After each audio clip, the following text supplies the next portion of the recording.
Bueno, empezamos entrando en materia directamente porque es un tema extenso y tenemos el tiempo justo. Y hay que ceñirse a los tiempos, claro. Para hablar de la Agenda 2030 podemos empezar o bien por el trasfondo o analizar la agenda en sí, qué es lo que dice la agenda, qué establece, cuáles son sus objetivos teóricos, y ya empiezo por decir que, por supuesto, es un ejercicio de virtuosismo en lo que se llama manipulación o secuestro del lenguaje. Los epígrafes, todos ellos, o la mayoría, podrían ser suscritos por cualquier persona medianamente equilibrada, pero en realidad hay que profundizar en ellos. No todos, pero la mayoría sí. Son 17 objetivos y dentro de cada objetivo hay varias metas y ahí está muchas veces la trampa. La agenda, yo creo que la mayor parte de la humanidad no se la ha leído ni sabe casi que existe, o le suena que hay una cosa llamada Agenda 2030, pero no son conscientes, o la mayoría no lo es, de que esto es la hoja de ruta de eso que llamamos hace tiempo ya nuevo orden mundial. Nuevo orden mundial, por cierto, que bueno, hay muchas, esta expresión se ha utilizado a lo largo de la historia en diferentes ocasiones, ya desde el siglo XVII se hablaba del nuevo orden mundial, con una preponderancia de las potencias protestantes, sería después de la paz de Westfalia. Últimamente, cuando se habla de este nuevo orden, estamos hablando de algo distinto. Podría tener que ver, claro, lo podríamos enlazar con aquel. Pero este nuevo orden, por supuesto, tiene unos objetivos clarísimos que la agenda ha recogido y lo desarrolla en estos 17 objetivos y sus metas. Podríamos reducirlo a muy pocos conceptos para poder abarcar el tema, ¿no? Aquí en una conferencia. Este nuevo orden mundial, yo creo que lo más destacable es que aspira a suprimir o minimizar al máximo las soberanías nacionales.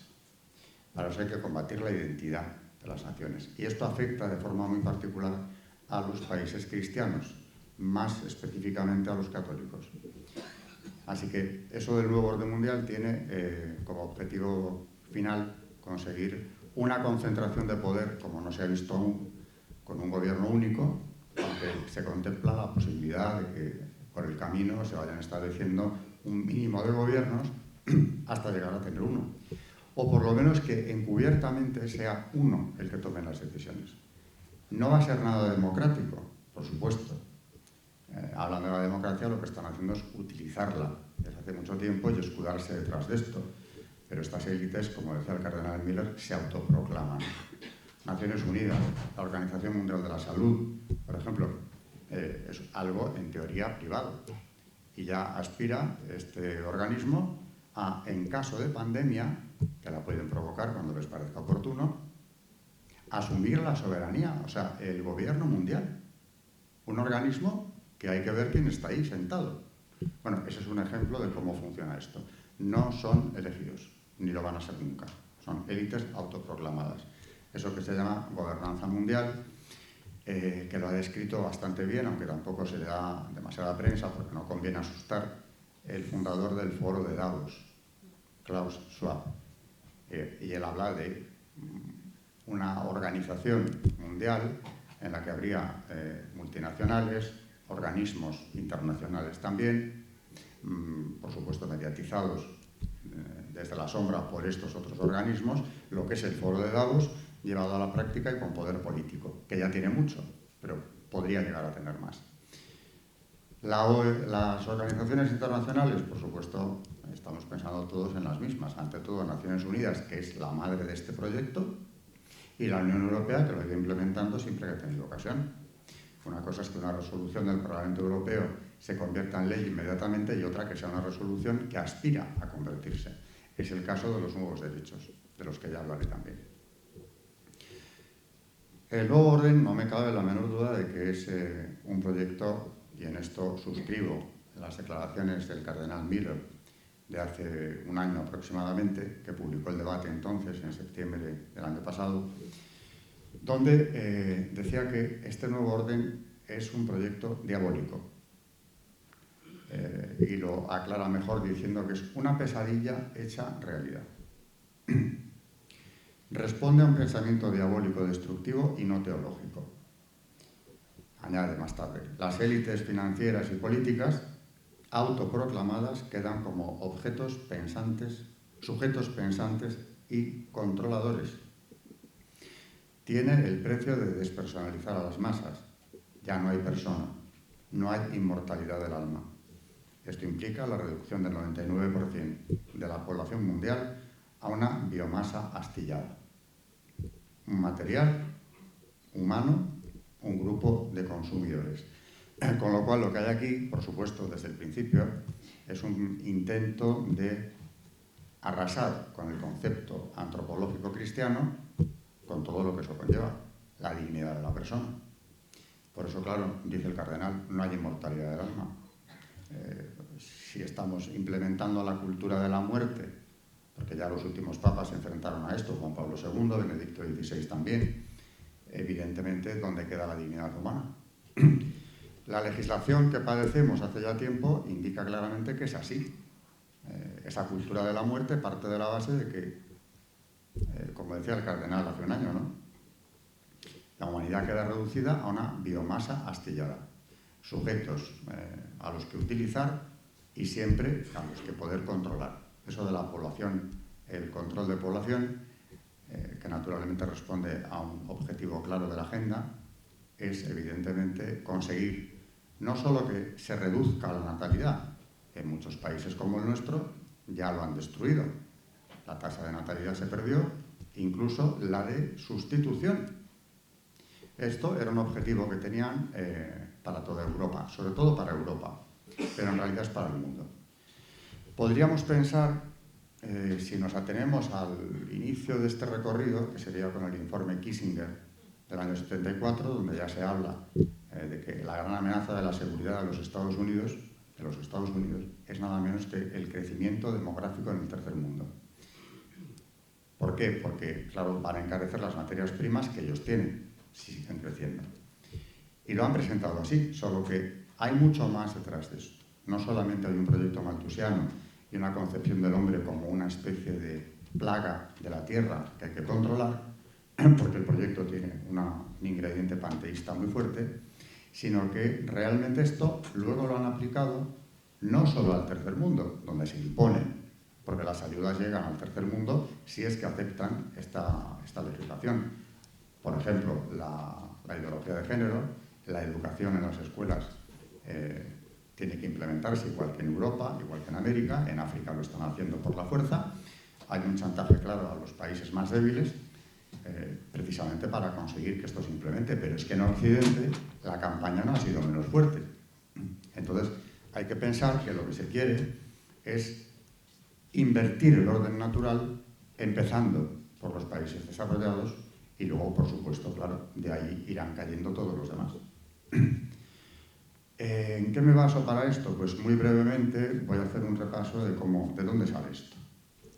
Y como digo, el engendro tiene su origen en Naciones Unidas, que empieza ya a celebrar cumbres, siempre han estado ellos al timón del proyecto, y dentro de estas destacaría una, que es la Cumbre de Río del año 92, donde ya se toma el acuerdo, se llama también Cumbre de la Tierra, de redactar un documento que proteja al planeta.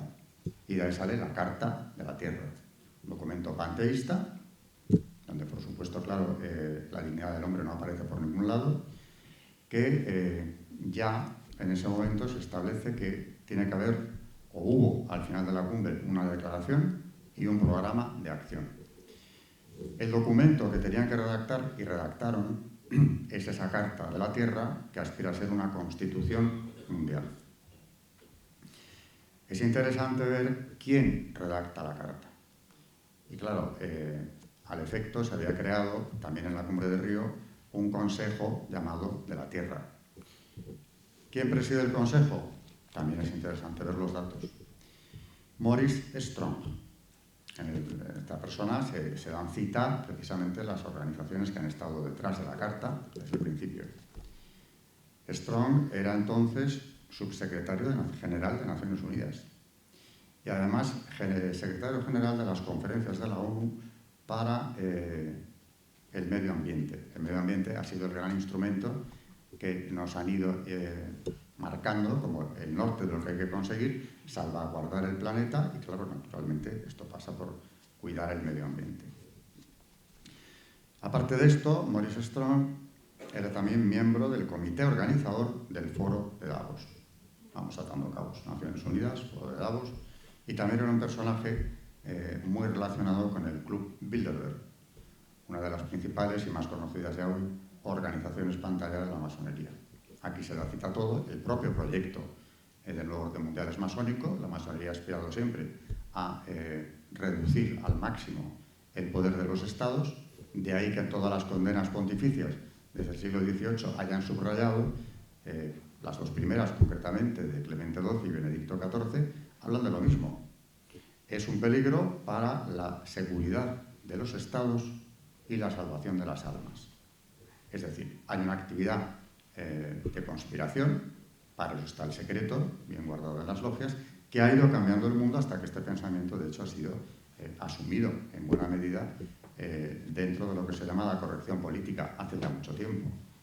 O sea que ahora el camino está bastante trillado para poner en práctica algo que ya el fundador de los Iluminados de Baviera, Adam Weishaupt, en el siglo XVIII, hablaba de que había que conseguir un grupo de hombres que controlase el poder mundial para ir estableciendo el pensamiento de los iluminados, en este caso, o Illuminati, como se les suele llamar más, que no son ningún mito, aunque se les ha presentado con ropajes muy distintos a lo que fueron, pero que han dejado su impronta. Realmente no era nada más que una obediencia masónica que aspiró a controlar a todas las demás. Pero este pensamiento lo comparten. A día de hoy lo siguen compartiendo y, por supuesto, en cuanto a antropología, la masonería sigue lo mismo, rechazando el principio cristiano de lo que es una persona. Por eso, entre otras cosas, han vuelto a recibir una condena de la Santa Sede, cuando ya no se esperaba que vinieran más, pues hace unos días, el 13 de noviembre, última condena de doctrina de la fe. Bueno, junto a Maurice Strong, que preside el Consejo de la Tierra, esta carta está redactada principalmente por Gorbachev, el padre de la perestroika, muy bien visto en Occidente por aquello de que, sin él buscarlo, pero acabó con la Unión Soviética. Y luego, importante también el dato de que participaban en la redacción de la carta las representaciones, por aquello de darle más presencia a Naciones Unidas, las representaciones en este organismo norteamericana y brasileña. La Fundación Rockefeller, por otro lado, ahí estamos hablando de masonería y nuevo orden mundial 100%, además su gran logia que lleva su nombre viene precisamente de una decisión cuando los iluminados fueron eliminados, proscritos en Baviera, y una rama pasa a los Estados Unidos. De la gran logia de Colombia viene la Rockefeller. También en la redacción de la carta interviene la International Planet Parenthood. Creo que hay poco más que añadir, porque si para hablar de población tenemos que meter en la redacción de esta constitución de la Carta a la mayor central abortista del mundo, ya vemos claramente cuáles son las intenciones. De ahí que en la cumbre del Cairo del año 94, quien la presidía era nada menos que Fred Seid, un doctor que era el representante de Ghana en Naciones Unidas y presidente de Planet Parenthood. Así salió la cumbre, pero ya se veía por dónde iba el asunto. El secretario general de la cumbre era Seid. Con estos mimbres, pues salió lo que salió. Por si alguien tenía dudas, la carta pasa lo de siempre con estos documentos. Una primera lectura no nos ilustra suficientemente sobre lo que hay ahí, porque han cuidado enormemente, también aquí ya se hacía el lenguaje.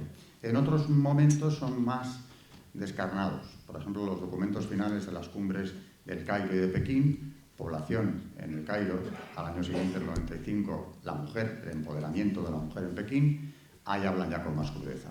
Y están hablando de cómo hay que utilizar la ideología de género como un arma para reducir la población y cambiar el concepto antropológico. Naturalmente, de ahí viene la autodeterminación de los géneros, la rebelión contra Dios. Al fin y al cabo, lo dado no importa nada, yo decido lo que soy y puedo ir definiendo más géneros. Ahora ya vamos por un número asombroso de géneros. En el 97, si no leemos la carta, pero nos vamos a lo que dice su redactor principal, Gorbachev, declara: Necesitamos encontrar un nuevo paradigma que reemplace los vagos conceptos antropológicos.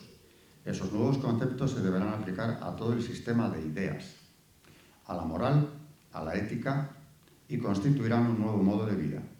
De aquí viene la claridad absoluta.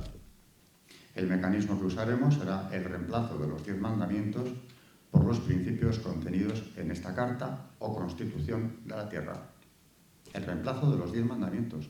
Por eso a la Carta se le construyó un arca para transportarla en procesión, que fue llevada a la sede de Naciones Unidas, llamada Arca de la Esperanza. Un remedio bastante descarado del Arca de la Alianza, el Arca de la Esperanza, decorada con escenas panteístas, fue llevada en procesión a la sede de Naciones Unidas y luego trasladada a la cumbre de Johannesburgo para que iluminara a los asistentes con su presencia. Es sagrada.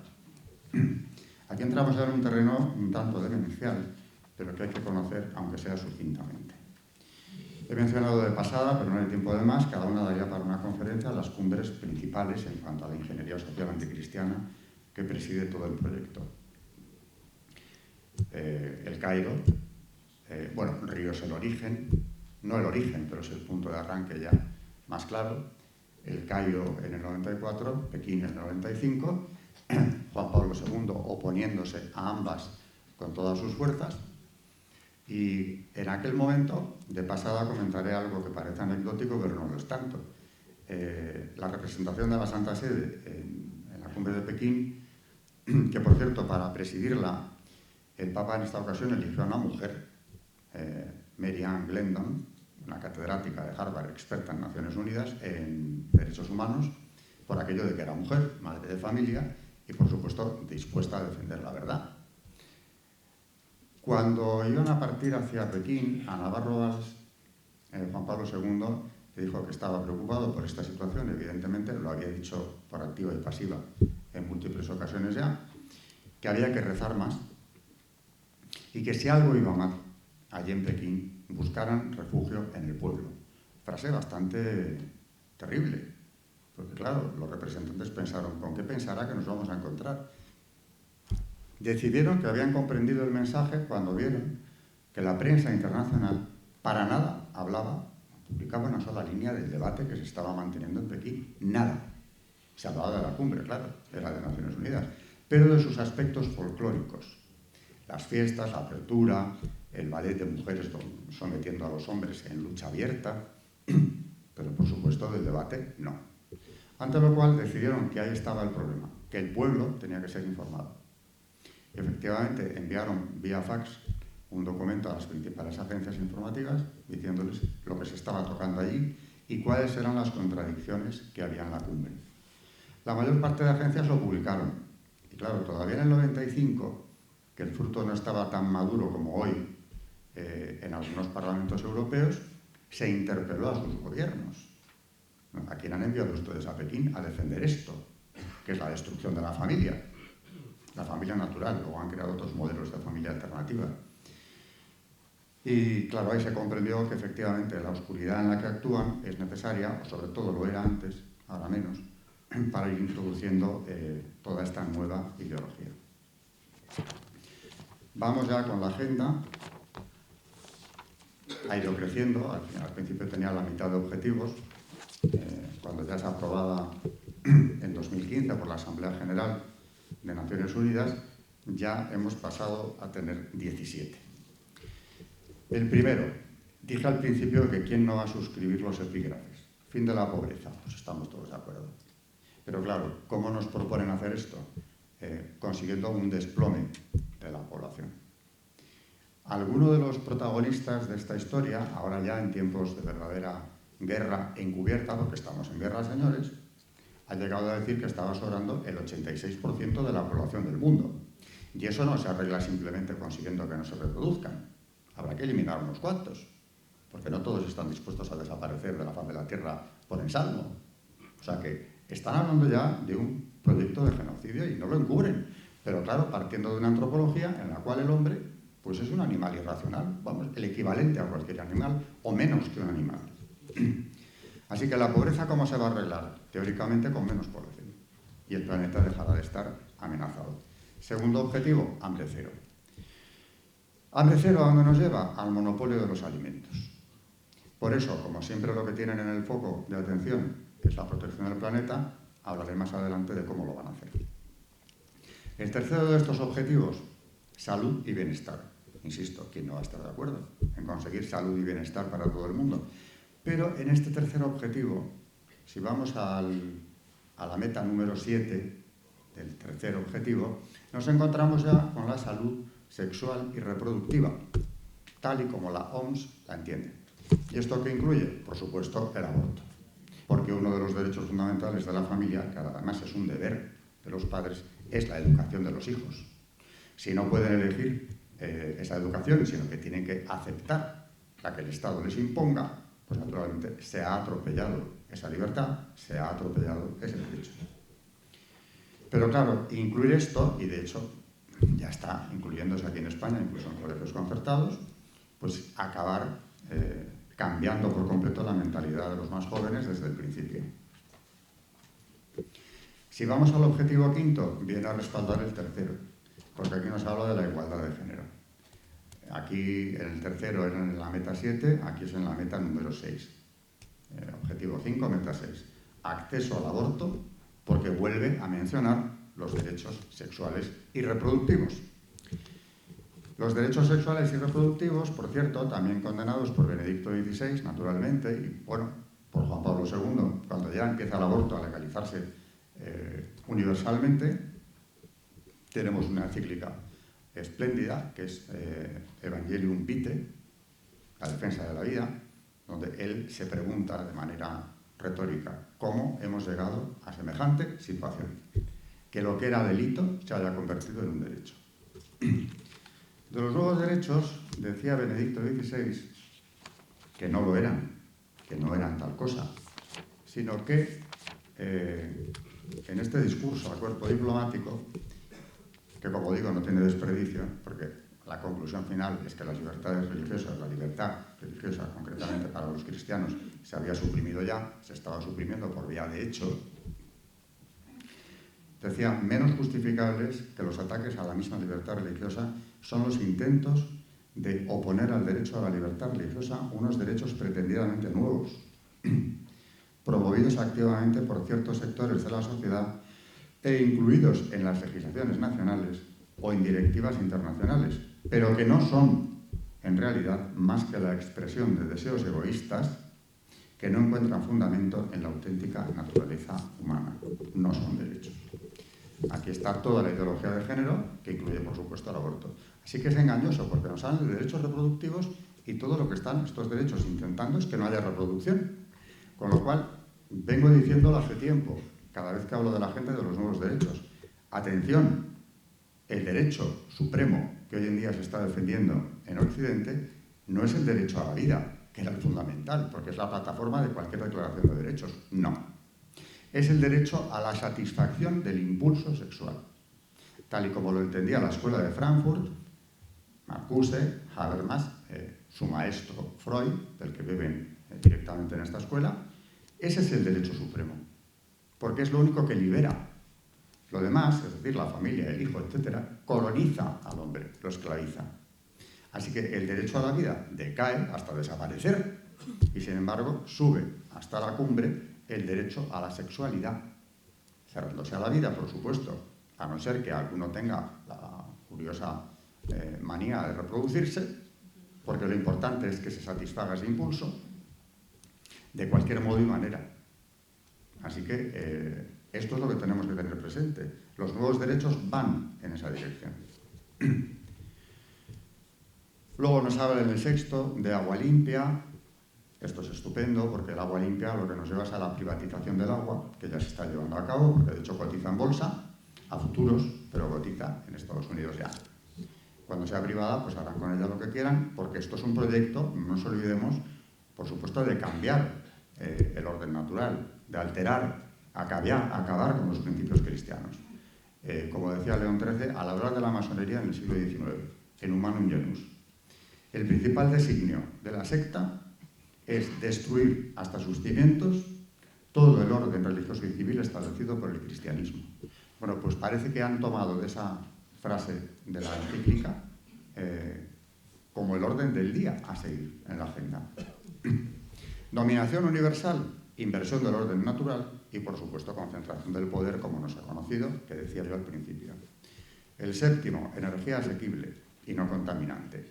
Esto les va a venir muy bien para lo que viene después. Industria, innovación e infraestructura.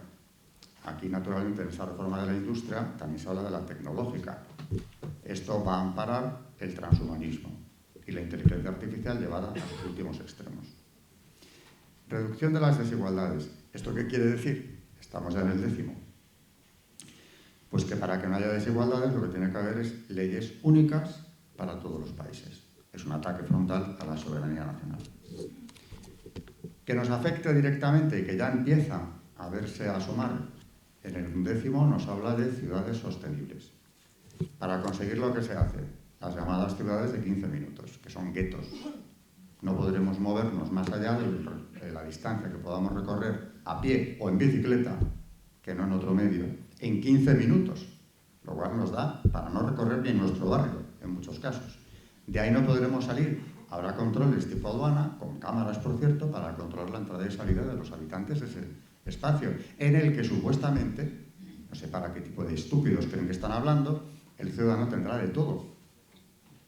Escuelas para sus hijos, si es que hay hijos, centro de trabajo, centro médico, todo lo que uno pueda necesitar estará concentrado en su barrio. Y se le dará la oportunidad de salir unos periodos de tiempo limitados.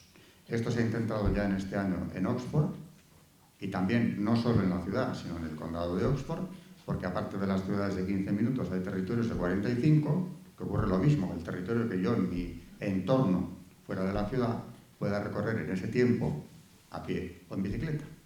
Bueno, en Oxford la reacción popular ha sido de tal envergadura que de momento han paralizado la aplicación de las medidas, porque han sido destruidas todas las cámaras que estaban instaladas dentro de la ciudad, con puestos de aduana. Naturalmente de esto se informa tan poco como de todo lo que no les interesa a la gobernanza mundial. Yo tengo unos sobrinos carnales que viven en Londres y se han enterado por mí de lo que estaba pasando en Oxford. Es decir, que se oculta sistemáticamente todo lo que les pueda distraer del cumplimiento, si es que es tan positivo y tan bueno lo de las ciudades de 15 minutos, ¿por qué no hablan de lo que está pasando en Oxford? Naturalmente también se está aplicando en algunos barrios de Milán, en París, por supuesto Macron es un adelantado en esto, y aquí en España el alcalde de Las Rozas dijo hace unos meses que la primera ciudad de 15 minutos perfecta iba a ser aquella. 13º objetivo, acción por el clima. Esto, naturalmente, tiende a desmontar lo que quede de la industria. Es una cruzada contra la energía nuclear.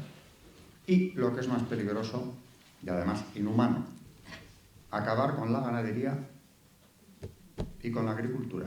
El sector primario está a punto de desaparecer y los ataques que está sufriendo en España ya son visibles, precisamente porque nos llevan años lavando el cerebro con que la ganadería es contaminante. Quizás seguramente muchos recuerden que los gases de las vacas eran muy preocupantes para la humanidad. La ganadería y la agricultura, ambas cosas. Con lo cual, eso trae ruina, porque lo que hay que recuperar es la naturaleza salvaje, los bosques. Y claro, la agricultura y la ganadería están ocupando un espacio que antes era totalmente salvaje. Con esto viene la ruina de muchos países, concretamente España, que verá desaparecer una de sus principales fuentes de ingresos, tradicionalmente, y la forma de vida de miles de españoles y de otros países también, que no podrán vivir de esto y tendrán que irse a vivir a esas ciudades, a esos guetos. La libertad humana queda muy restringida porque es cambiar toda una cultura de estados enteros, regiones enteras. En Holanda, el gobierno se planteaba hace unos meses expropiar nada menos que 3.000 granjas, que en un país de esa extensión deben ser la totalidad prácticamente, y esto provocó un movimiento ciudadano del que ha nacido un partido político para impedirlo. También el proyecto de esa nacionalización está semi-bloqueado, o lo han ralentizado precisamente por esto. En la acción por el clima, aparte de la ganadería y la agricultura, hay otras dos amenazas para ellos muy graves, que es la movilidad del ser humano. la movilidad contamina. Nos lo están diciendo cada vez de manera más clara. Entonces, ¿qué hay que hacer? Pues controlar el automóvil, que da independencia a la persona, le da la posibilidad de desplazarse. Esto está en plena consonancia con las ciudades de 15 minutos, porque yo no puedo ir con mi coche aquí o allá. Es que dentro de mi propia ciudad tengo mi ámbito de movimiento, mi espacio. Pero claro, a la larga, ¿qué pasa? Que los viajes se reducen a la mínima expresión. Y a la vez que el automóvil, otro de los grandes enemigos del globalismo, es el avión. Por eso ya en Francia, como digo, pionera en estos momentos, los vuelos nacionales, los vuelos domésticos, prácticamente están en vías de desaparecer. También Macron ha apoyado, la Asamblea Nacional aprobó esta norma de que desaparecieran los vuelos domésticos por aquello de que contaminaban. Ingenuamente la Unión de Aeropuertos francesa acudió a la Unión Europea reclamando que esta ley francesa no se aplicase porque era la ruina de todo el sector. Y claro, parece que no saben en qué mundo viven. ¿Qué iba a decir la Unión Europea? Que esa ley estaba muy bien hecha. Así que se acabó. Pedro Sánchez ya nos ha explicado que en breve lo de Francia se va a aplicar aquí. Así que quedarán, de momento, trenes que no contaminen y, bueno, para vuelos muy largos. No se me ocurre muy bien a dónde, donde no haya un AVE que nos lleve en 2 horas y media, que es mentira, porque en 2 horas y media no llegamos a todos los puntos de España. Pero bueno, ya lo vestirán como sea. Reducir la movilidad al máximo. Y tendremos que ver si esto nos impide, y ya está empezando la desaparición del sector primario. Esto lo refuerza el objetivo 15, vida de ecosistemas terrestres, sostener los bosques, luchar contra la desertización. Para eso cuentan ya, porque siempre tienen estos organismos internacionales apoyando, con la Ley de Restauración de la Naturaleza de la Unión Europea, que ya está aprobada y nos afecta también a nosotros. Para recuperar la naturaleza, para restaurarla, ¿qué hay que hacer? Pues permitir que esa naturaleza salvaje se adueñe de territorios que tienen que ser abandonados por los que los cultivaban o los explotaban hasta hace poco. Lo del agua se compagina con esto. Por eso hay otro proyecto europeo, AMBER, que es el de destrucción de las presas. España es líder en esto. Televisión Española, en medio del gobierno, pues el año pasado proclamaba que España se había establecido como un referente europeo al ser el que más presas había destruido. Lo llaman obstáculos fluviales. Este gobierno, bueno, el de Pedro Sánchez anterior, había destruido en el año 21 108 presas en España, de lo cual tampoco se suele informar mucho, por aquello de que los ríos tienen que recuperar su cauce. En España no va a haber ningún río que recupere su cauce porque no hay ríos. Tenemos muy pocos y los que tenemos ya vemos cómo son. No hay más que cruzar los Pirineos y ver lo que es un río. Aquí tenemos unos ríos con los que nos hemos defendido como hemos podido hasta hace poco. Y desde Primo de Rivera, posteriormente Franco, y después de Franco se han seguido haciendo con las presas. Lo que se ha estado recogiendo, porque nuestra geografía es complicada, es agua de lluvia, principalmente, que se perdía. Bueno, pues ahora no se va a recoger porque las presas se van desapareciendo. Si en el 21 eran ya 108, se ha duplicado el número. O sea que, mientras se está financiando, por parte del gobierno español, la construcción de presas en Marruecos. Aclarémonos, ¿son buenas o malas? ¿Quieren fastidiar al vecino del sur o le están ayudando? Porque lo que destruimos aquí se construye en Marruecos. El objetivo 16 es paz, justicia e instituciones solidarias para desarrollar la gobernanza mundial. Porque la paz, la justicia y las instituciones solidarias, naturalmente que haya unas instituciones cada vez más comunes, no solo en la Unión Europea, sino a nivel universal, que al final nos encontraremos con que el gobierno mundial está hecho ya.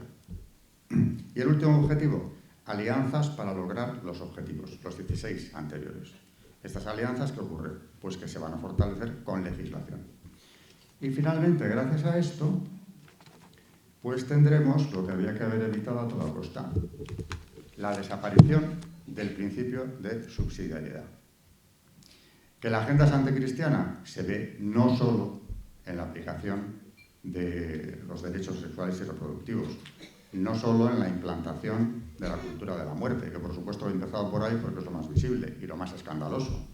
Se ve también en la supresión de las libertades, no solo la religiosa, sino las libertades a secas, que hasta ahora más o menos han estado garantizadas.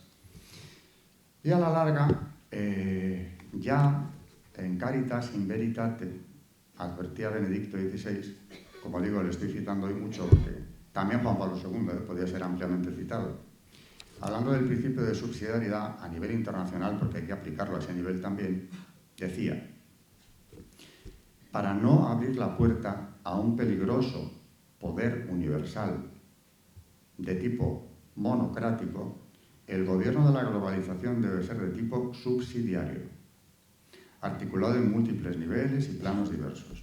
Es decir, que lo que se aplica, o se debería aplicar a nivel nacional, el principio de subsidiariedad, respetando a los cuerpos intermedios, decía el Papa que habría que aplicarlo a nivel internacional, y decía por qué también.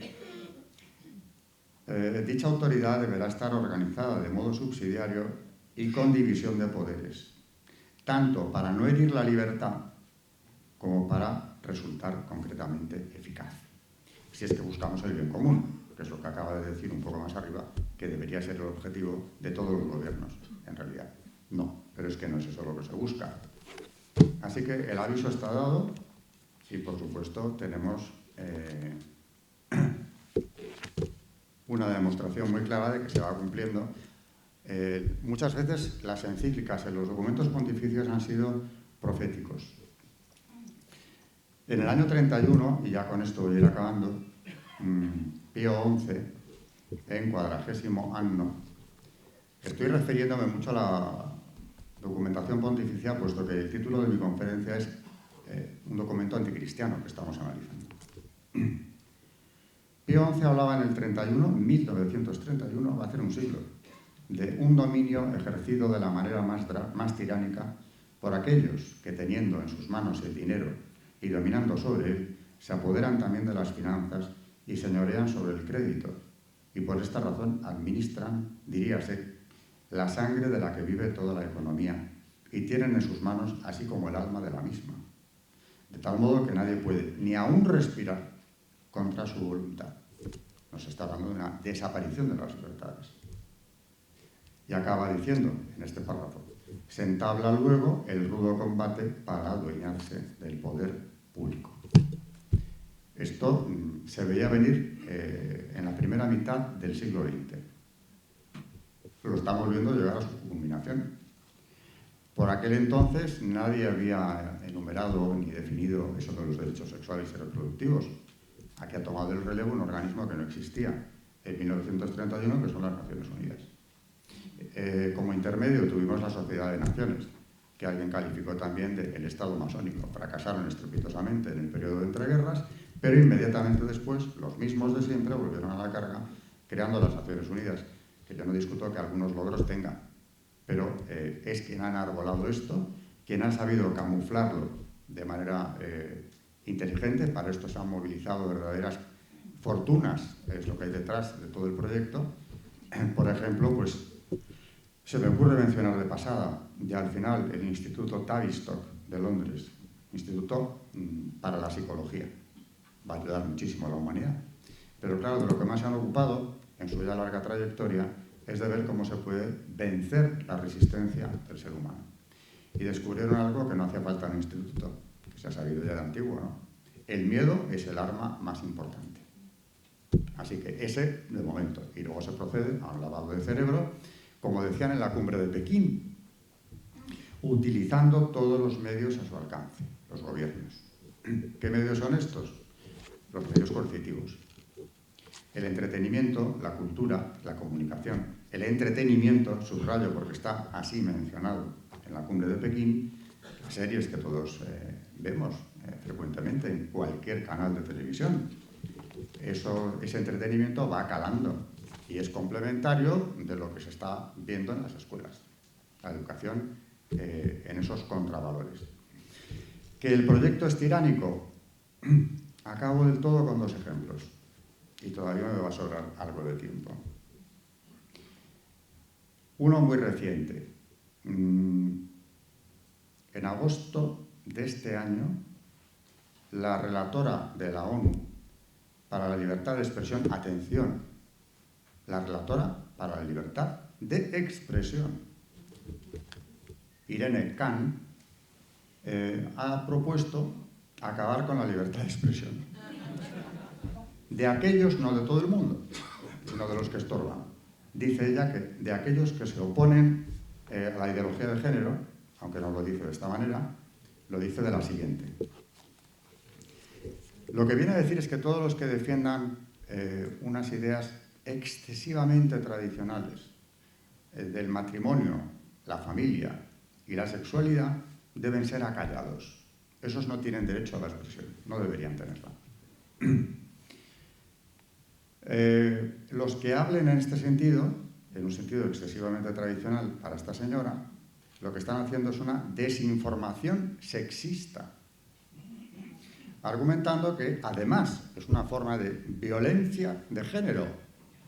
Si yo defiendo el matrimonio o la familia que ellos llaman tradicional, es decir, la familia, estoy cometiendo violencia de género. Es decir, soy punible, entro en el marco de lo delictivo, que es algo que van. Porque, como es violencia de género, pues estoy limitando violentamente con mi discurso el derecho de las mujeres y personas no conformes con su género a expresarse o desarrollarse en el sentido que quieran. Para eso ya acuñaron en los años 90 la directora para el avance de la mujer, una feminista sueca, Caroline Hanna, el término de trabajo reproductivo o impuesto reproductivo para referirse a la maternidad, algo que lastra el desarrollo de la mujer. No es que sea la culminación de una vocación propia de la mujer, es algo que lastra su desarrollo. Claro que esto que acaba de decir Irene Khan, que es verdaderamente aterrador, estarán de acuerdo supongo, tiene precedentes muy claros.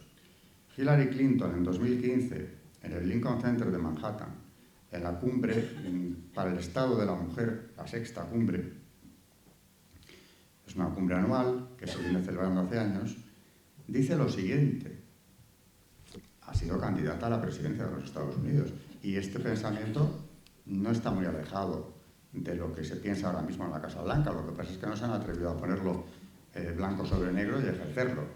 En la práctica lo hacen, pero de manera más subliminal, por hablar de alguna manera. Atención a sus palabras.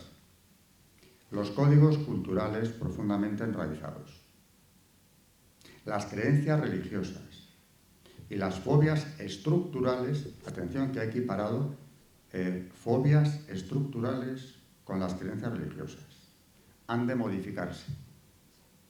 Los gobiernos deben emplear sus recursos coercitivos para redefinir los dogmas religiosos tradicionales. Así que los católicos no vamos a necesitar una santa sede y una jerarquía eclesiástica para nada. Teniendo un gobierno que nos dice lo que tenemos que creer, hemos acabado antes.